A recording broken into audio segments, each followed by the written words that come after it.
Assalamualaikum warahmatullahi wabarakatuh.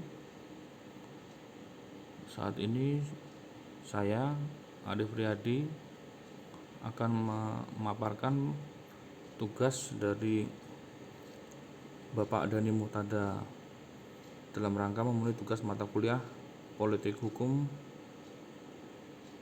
dengan judul Peranan Politik Terhadap Hukum pada Masa Orde Baru. Kata pengantar, puji syukur saya panjatkan kehadirat Allah Subhanahu wa Ta'ala yang telah memberikan rahmat serta karunia-Nya kepada saya, sehingga saya bisa menyelesaikan tugas mata kuliah Politik Hukum berupa makalah yang berjudul Peranan Politik Terhadap Hukum pada Masa Orde Baru. Tepat waktu. Saya menyadari bahwa makalah ini masih jauh dari sempurna. Oleh karena itu, kritik dan saran dari semua pihak yang bersifat membangun saya harapkan demi kesempurnaan makalah ini. Akhir kata, saya sampaikan terima kasih kepada Bapak Dhani Muhtada M yang telah memberikan tugas ini, karena tugas yang diberikan mampu menambah wawasan dan pengetahuan saya, juga semua pihak yang telah berperan serta dalam penyusunan makalah ini dari awal sampai akhir. Semoga Allah Subhanahu wa Ta'ala senantiasa meridhoi segala usaha kita. Semoga makalah ini bermanfaat bagi kita semua. Amin.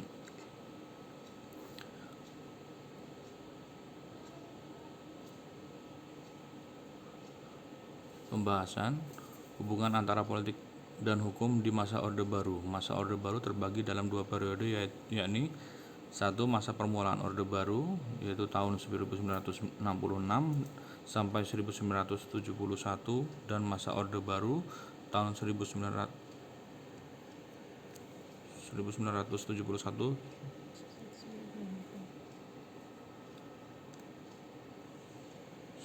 sampai 1998. Hakikat Orde Baru sesuai dengan buku penataran P4, Orde Baru adalah tatanan kehidupan negara dan bangsa yang diletakkan kembali pada pelaksanaan kemurnian Pancasila dan Undang-Undang Dasar 1945. Orde Baru ingin mewujudkan cita-cita kemerdekaan masyarakat adil dan makmur berdasarkan Pancasila.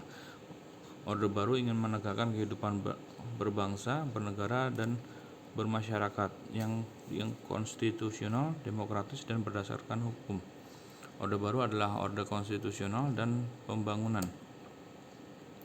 Format politik pada masa permulaan Orde Baru. Sistem politik pada masa ini mempunyai ciri khas, yaitu tampilannya Soeharto sebagai penguasa Orde Baru dengan adanya dukungan khusus dari ABRI dan partai-partai politik. Pada masa ini, format baru dalam sistem politik adalah duifungsi ABRI.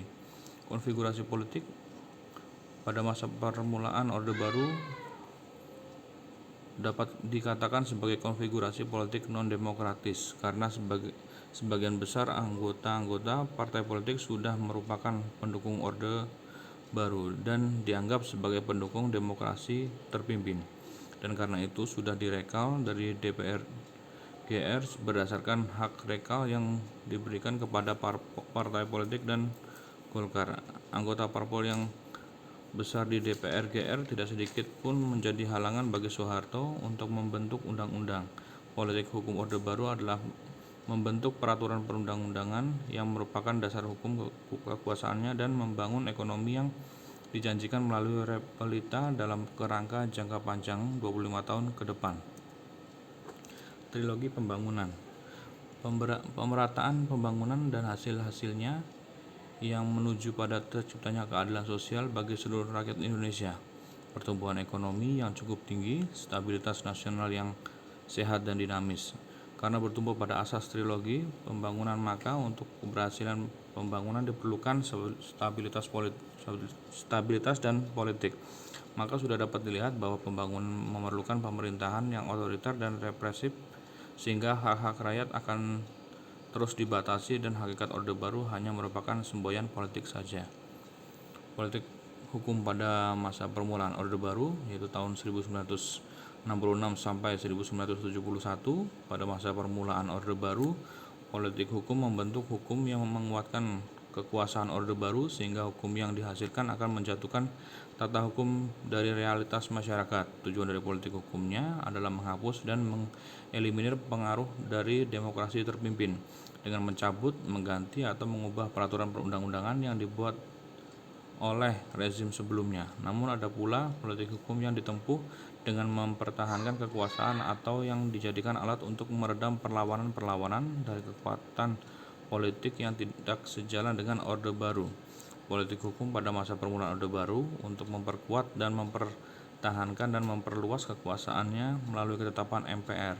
Di bidang penerangan hukum, politik hukum pemerintah adalah mencegah campur tangan pemerintah secara langsung dalam proses peradilan, tetapi menguasai peradilan melalui campur tangan dalam organisasi atau kepegawaian, administrasi dan keuangan semua lingkungan peradilan melalui Undang-Undang Nomor 14 Tahun 1970 tentang ketentuan pokok kekuasaan kehakiman.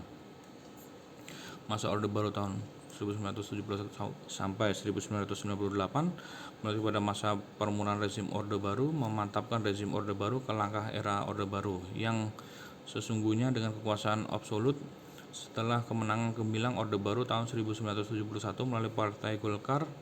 Politik pada masa setelah pemilu 1971 pada masa Orde Baru untuk mempertahankan kekuasaannya dan melaksanakan pembangunan ekonomi melalui GBHN tidak menemui hambatan yang berarti, dan kondisi ini terus berlanjut sampai melalui pemilu berikutnya hingga sampai masa berakhirnya Orde Baru, yaitu 21 Mei 1998. Format politik masa Orde Baru. Rezim Orde Baru ini menjadikan pemerintah menjadi autokrasi yang tidak lagi mengenal pertanggungjawaban dalam arti yang sesungguhnya, karena semua lembaga pengawasan mulai dari DPR, BPK, dan lembaga hukum lainnya sudah berada di bawah pengaruhnya.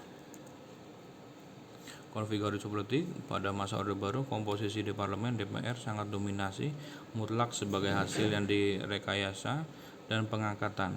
Oleh karena itu, konfigurasi politik di parlemen adalah non-demokratis. Politik hukum pada masa Orde Baru tahun 1971 sampai 1998 terdapat dua kebijakan dalam politik hukum yang tidak sejalan. Satu, politik pertama pada masa Orde Baru adalah menciptakan hukum untuk mempertahankan dan mengkonsentrasikan kekuasaan di tangan Soeharto dengan cara melemahkan fungsi legislatif dengan Golkar sebagai alatnya demi terciptanya kestabilan di eksekutif tanpa adanya gangguan dari oposisi. Politik kedua menciptakan hukum sebagai landasan dalam kebijakan ekonomi yang liberal. Perundang-undangan TAP MPR nomor 2/MPR/1973 tentang cara pemilihan presiden dan wakil presiden.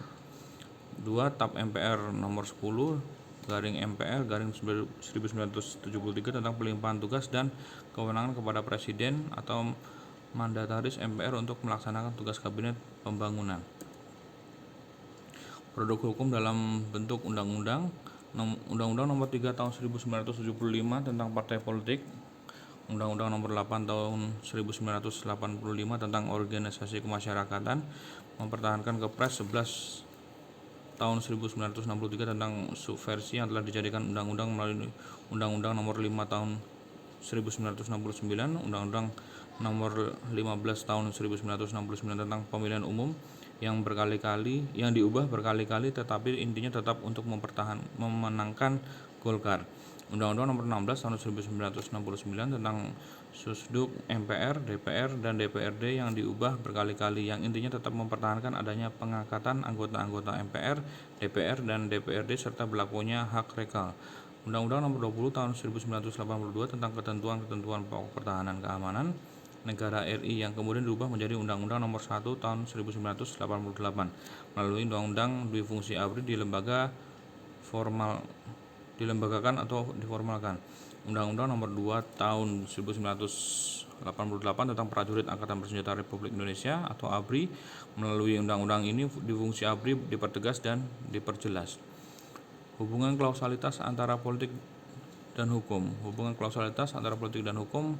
Apakah hukum yang mempengaruhi politik atau politik yang mempengaruhi hukum? Maka setidaknya ada 3 jawaban yang menjelaskan, yaitu hukum determinan atas politik determinan atas hukum, politik dan hukum sebagai subsistem ke masyarakat berada pada posisi yang sederajat, determinasinya seimbang antara satu dengan yang lain. Relasi antara hukum dan politik berbeda-beda tergantung perspektif yang digunakan. Bagi yang menganggap hukum sebagai entitas normatif atas Dassolen akan cenderung melihat bahwa hukum tidak dapat tunduk dan dipengaruhi oleh suatu apapun di luar dirinya, melainkan harus ditaati. Di sisi lain, bagi mereka yang melihat hukum sebagai kenyataan empiris, maka hukum adalah bagian dari sistem sosial yang lebih luas dan keberadaannya tidak steril dari pengaruh subsistem lainnya tanpa terkecuali politik.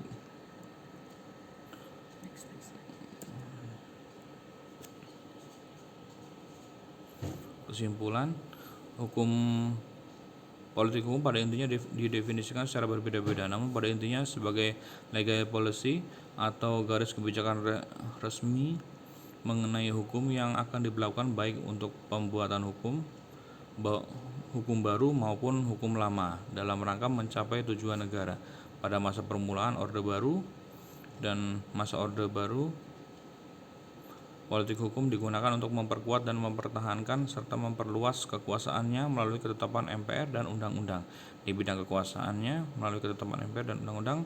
Di bidang penegakan hukum, politik hukum pemerintah adalah mencegah mencampur tangankan pemerintah secara langsung dalam proses peradilan, tetapi menguasai pengadilan melalui campur tangan dalam organisasi atau kepegawaian, administrasi, dan keuangan semua lingkungan peradilan. Peranan politik penyebab rezim Orde Baru lebih leluasa melaksanakan politik hukumnya tanpa adanya oposisi yang berarti. Dengan keleluasaannya yang dimiliki tersebut, rezim dapat dengan mudah melaksanakan politik hukumnya.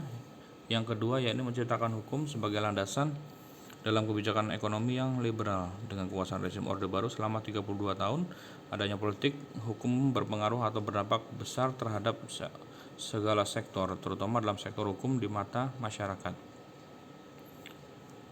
Saran, dengan kekuasaan yang otoriter pada masa Orde Baru, maka alangkah baiknya bila menggunakannya sebagai pengalaman dan melaksanakan politik hukum yang jauh lebih bermartabat dengan menjalankan demokrasi yang sesungguhnya, agar pemerintah dan segala yang berkaitan dengan hukum dapat mengembalikan kepercayaan dan membangun citra di mata masyarakat, menjauhkan kemanfaatan fungsi politik hukum yang hanya sebagai pertahanan kekuasaan dan perluasan kekuasaan penguasa pada suatu rezim. Sekian dan terima kasih.